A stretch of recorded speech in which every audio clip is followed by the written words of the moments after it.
Like and subscribe right now, or no more spicy meme sauce. r/ask Reddit by Ask Planet. Reddit, what's your, anyways, we're married now, story? Right after our first kiss he said, I'm not looking to get married. Neither am I replied. So anyway, we're married now. Task failed successfully. This one is my favorite.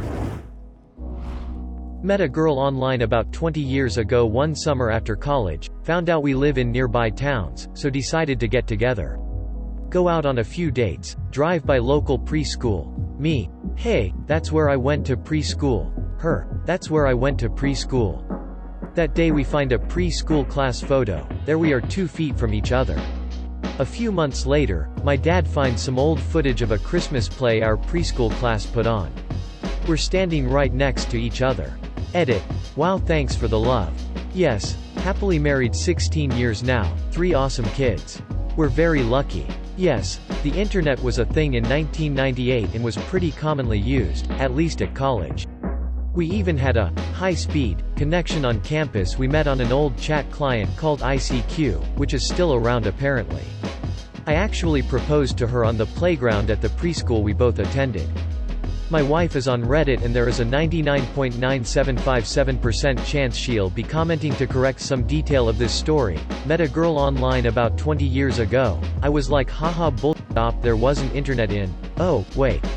We're old. I can specifically remember the first time someone showed me the www. I was blown away that I could look up anything and have instant results. I did not believe it possible.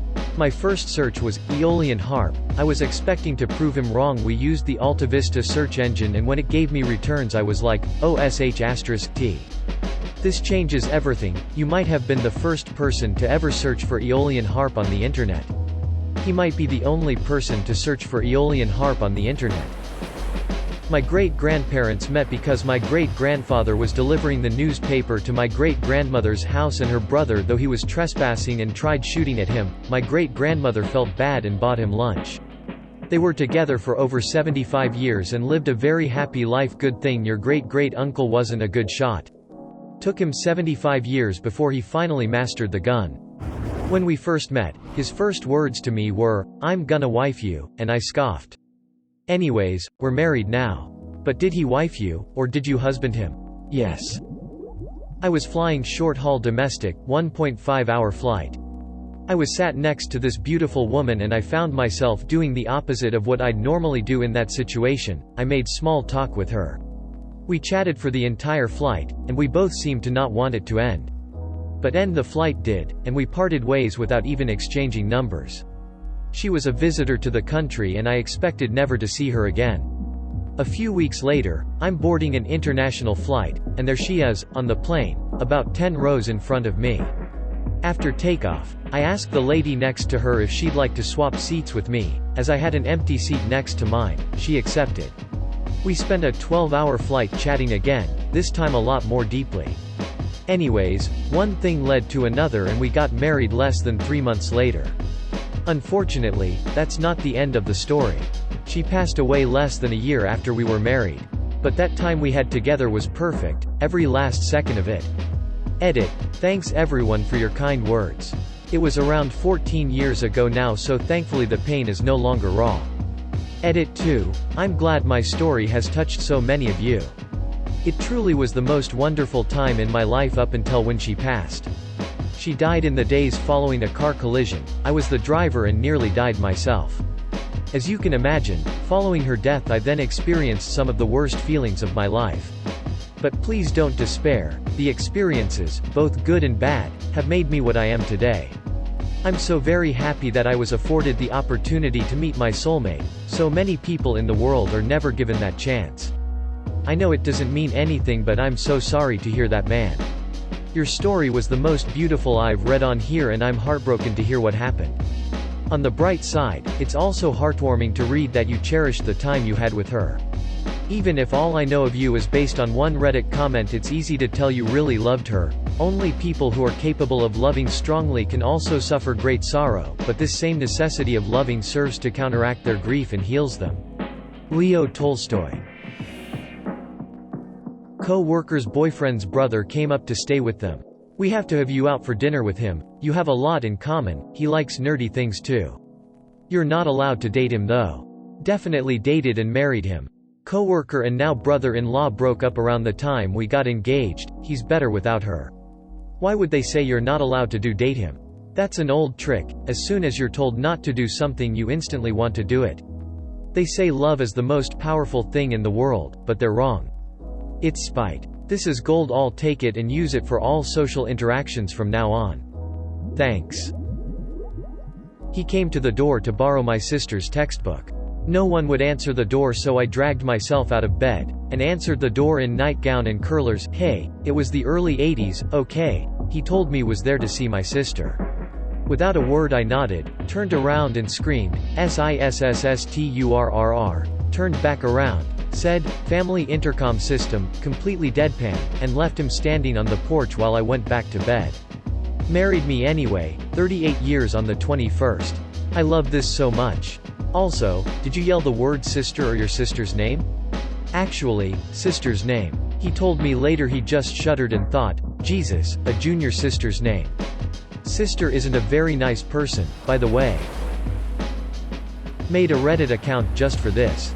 20 years ago, an exchange student transferred to my school for the year, and although we didn't talk a lot, we had so much in common and it was really nice to be able to talk with someone who had super different views on life. We actually both played the same instrument, we had the same model guitar, surprisingly. Anyways, she went back to her home country after the year was over, and I never spoke with her again. However, she got me fascinated with her culture, so I researched a bit, and eventually a year later I was able to transfer to her country through a program. I got placed in a random school throughout the entire country. I joined the school's light music club, and as I'm walking in on the first day there, I open the door and guess who I see? The same girl playing the fuck out of her guitar. I kid you not, as soon as we made eye contact, I just sat there with my jaw open in disbelief. I dropped my guitar to the floor, causing a chip that I can still see to this day, haha. Anyways, fast forward to today and we're married.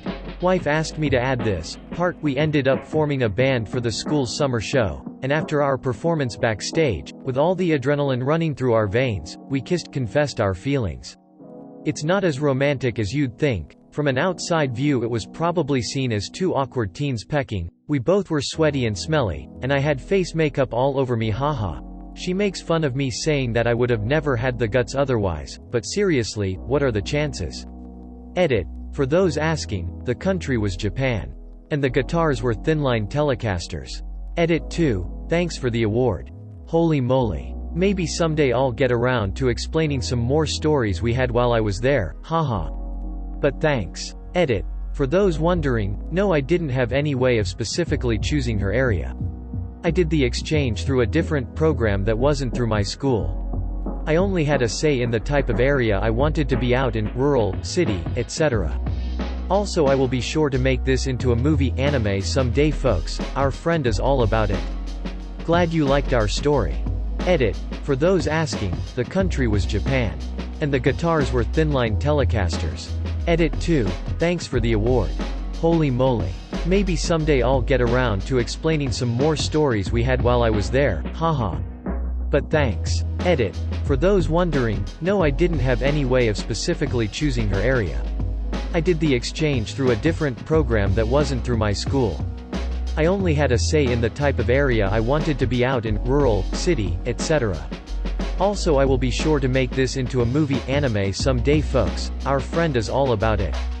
Glad you liked our story. 1 in 7 billion. That is crazy. Congrats. Thanks. It's always mind-boggling when we explain our story to people. In 2nd grade, I was voted class favorite. Why was this ever a thing? Horrible idea for kids' self-esteem, along with a weird fella who I had trouble believing anyone even voted for because he was quite reserved and bland. In the 5th grade, one remember the same guy getting called to the front of the class to write his answer on the board. He was awkward and dressed accordingly. The girl seated behind me very quietly commented, his booty looked like it'd be eaten his pants. Only I heard this, but it was a humorously accurate observation. After 5th grade, one never saw him, heard from him again until we were 21. He showed up at my house to purchase a vehicle we had for sale after my dad passed exactly 1 month earlier. I only recognized him after my mom wrote his name on a receipt for purchasing the car. I reminded him of our time as class favorite and my mom made a show of breaking out the yearbooks. Anyways, we're happily married now. How's his booty? Less hungry now that we can afford properly fitting pants. Lol. I had a cold, and went on a date to an Irish pub. I was eating bangers and mash and had the urge to cough. I tried to keep my mouth shut, but just wound up spraying his face with gravy and mashed potatoes through my pursed lips. I was still coughing, so I took a sip of my drink to soothe my throat. It was beer. The bubbles tickled my throat more. I also spit that all over his face. He stared at me in disgusted horror as gravy, mashed potatoes and beer dripped down his face onto his shirt. I laughed and laughed and laughed, making my apologies sound very insincere. Anyways, we're married now. Thank goodness our booth had high backs so only he suffered. Now there, that's a story you will be sharing with your grandchildren. That was hilarious. You should try vomiting on him. Trust me it works, grandma not again. Thank you for supporting Ask Planet. I love you.